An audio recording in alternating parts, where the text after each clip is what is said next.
The first question that I get asked all the time is, what is your salary, or how much money do you make? Do you have a boyfriend? Why do most girls marry down? I feel like in marriages, it's usually the guy who got lucky.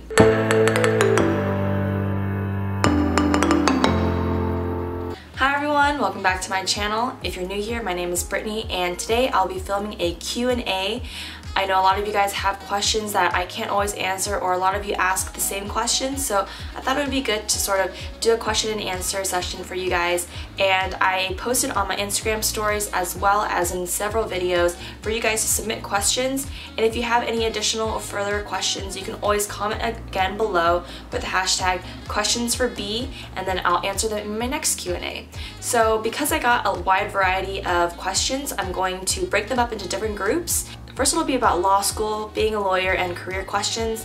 Then I'll answer a few personal questions, then some food questions, and then lastly, relationship questions. So let's get right into it. So the first question that I get asked all the time is, what is your salary, or how much money do you make? And because I don't want to disclose exactly how much I make, instead I'll give you guys a good range. So a few resources that I use are Glassdoor, Indeed, and Robert Half. So you probably heard about the first two, but Robert Half is basically a temp agency for a lot of different industries, but they do help with sourcing lawyers.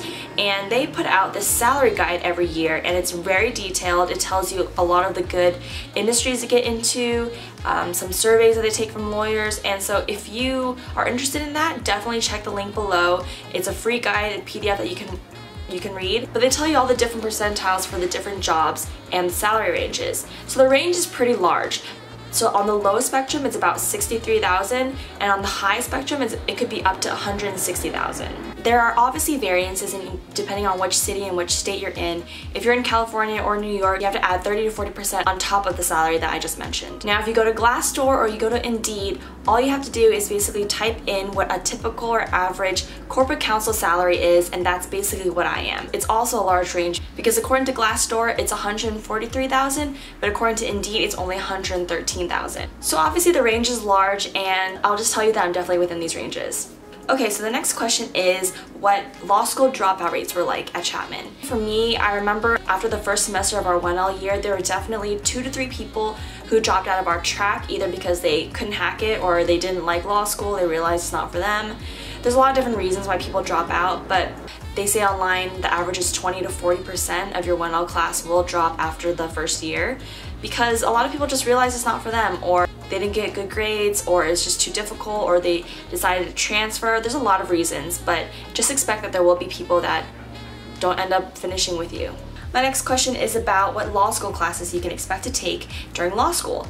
So I think I've mentioned this in previous videos, but your 1L year are basically all prerequisites, all classes that they choose for you. You take things like contracts, torts, property, civ pro or civil procedure, and then when you go into your 2L year, you have another set of required classes like crim pro or criminal law or con law.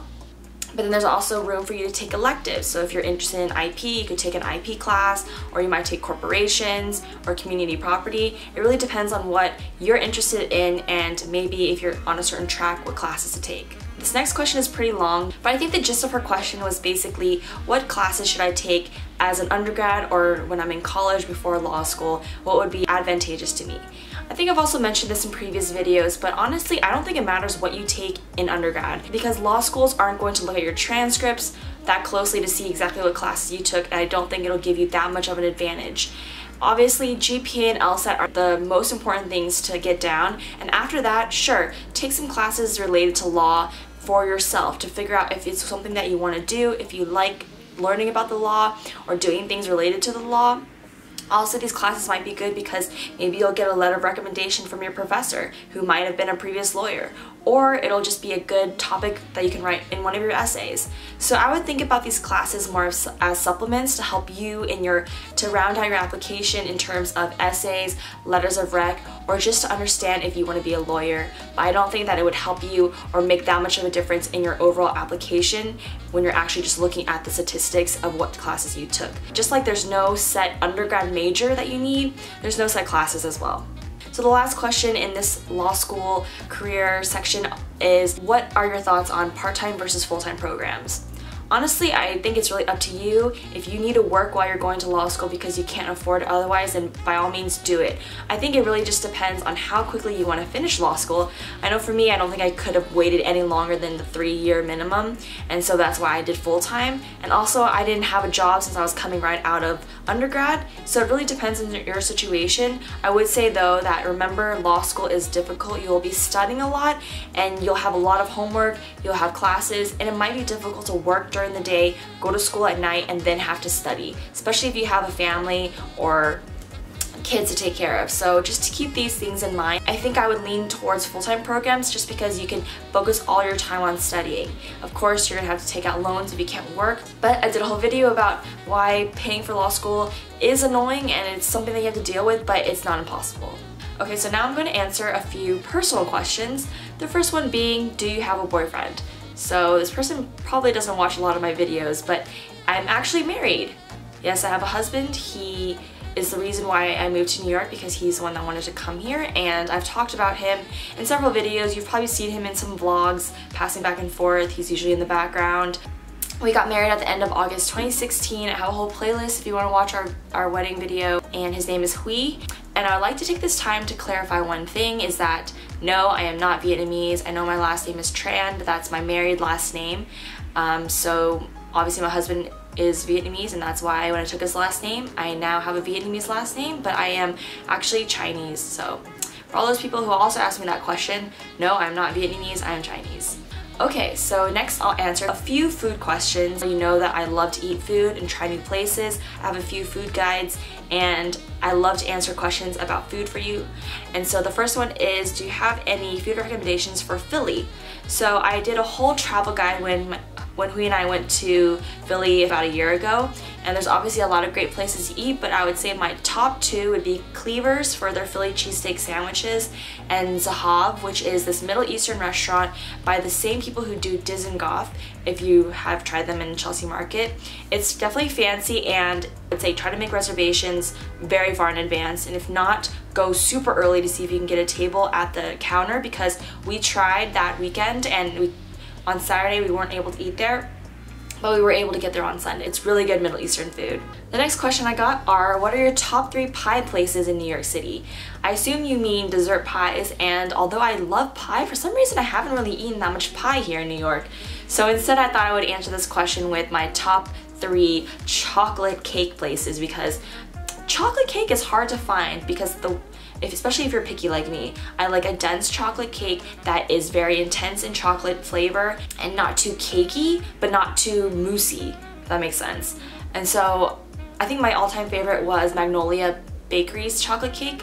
Actually, Huy got it for me for my birthday last year, and it was amazing, and I still get a slice sometimes because it's just super moist and dense and has a great chocolate flavor. I also recently tried Mah Ze Dahr Bakery in New York, and they have a almost comparable chocolate cake as well, which is very dense and chocolatey. And for my third option, I would say the Sprinkles Dark Chocolate Cupcake is one of my favorites, so I would say those are my top 3 chocolate cake places in New York City. Alright, so the last category is all about relationships. I'm just gonna dive right in. So the first question was, why do most girls marry down? I feel like in marriages, it's usually the guy who got lucky. So it actually was a little hard to answer this question because I feel like everyone's experience is different, everyone's opinion is different.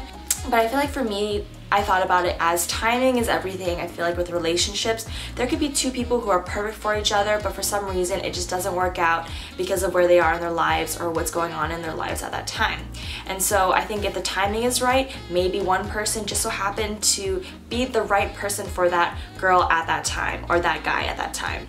And so I think a lot of girls who might be prettier or more attractive tend to date jerks maybe in the beginning or throughout their relationships, and after they've been hurt for that many times, they might want to date someone that is more caring or more loving, someone who actually cares about them and respects them. And I think women really want to find a mate or a husband or someone that can love them for who they are and be supportive, and not someone that will just cause drama or cause them to be angry or tense all the time. And I don't want to stereotype, but sometimes those are guys that maybe aren't as good looking. So I think the important thing is that it depends on what the girl really needs in her relationship, and at that time maybe it's someone to care for them and be more nurturing. I also think sometimes there are guys that may not look as good or their appearance might not be as great, but they have a great personality or a great confidence to them, and somehow they're able to woo girls that way. It's a mystery to me too, but sometimes being the good-looking guy is not, you can't always rely on your good looks, because you also have to have a good personality, a good way to talk to someone and talk to girls, and maybe some guys aren't as good at that. So the last question is, how do you guard your heart in a dating relationship? Making sure you're still relying on God and not your date just because he's visible. So if you don't know what the phrase guarding your heart means, it's kind of this Christian phrase that a lot of people throw around while they're dating or when they're about to get into relationships. And it stems from a verse in the Bible, but it's basically just saying that you should guard your heart and sort of protect your heart and yourself from becoming too emotionally invested or too emotionally attached to someone before marriage. Obviously, when you're married, this person is your husband or your wife, and you are 100% committed to them, and it's okay to be fully emotionally invested. But in a dating relationship, especially if you're not sure if you're going to get married or not, you want to sort of be careful. And I think it's really difficult, and it's definitely something that people struggle with, but I think by you asking this question, you already have a good head on your shoulders. I think you should definitely find other people to keep you accountable, to make sure you're not skipping out on church events, Bible study, going to church on Sundays. I think and a lot of people who get too emotionally invested into someone might start slipping in terms of their spiritual life, and I think it's making sure you keep God first, and by doing these things, still hanging out with friends, not canceling on friends, not just disappearing from the world. There's those people that you know that get into relationships and then you seriously don't see them anymore. You don't want to become like that, because you don't want to cut off everyone, because what if you do break up and then you're gonna have to start over again with your friends? So I think it's keeping a healthy balance between being with your friends and being at church and spending time with God, but also being with your significant other, because obviously the point is to see if you guys are compatible enough to get married, and you're dating with the intention of marriage. So you have to be somewhat emotionally invested. You don't want to be emotionally removed from the relationship, but you just have to be careful that it doesn't totally consume your life. I think also setting healthy physical boundaries is really important, because the more physical you become, the more emotionally attached you become. Alright, so those are all of the questions that I got this round. Again, if you have further questions or follow-up questions, don't forget to comment below with #questions4B, or send me a DM, send me an email. You can send me a message on Twitter. I will keep track of all the questions for my next Q&A, and I hope you guys enjoyed it. Don't forget to subscribe and give this video a thumbs up if you enjoyed this Q&A. Also, let me know below what kinds of videos you guys want to see. I know a lot of YouTubers ask this, but it's because we want to be able to give you the content that you want and that's most helpful for you guys. So what kind of videos you guys would want to see, or what kind of information you guys want to know. And I'll see you in my next video. Bye!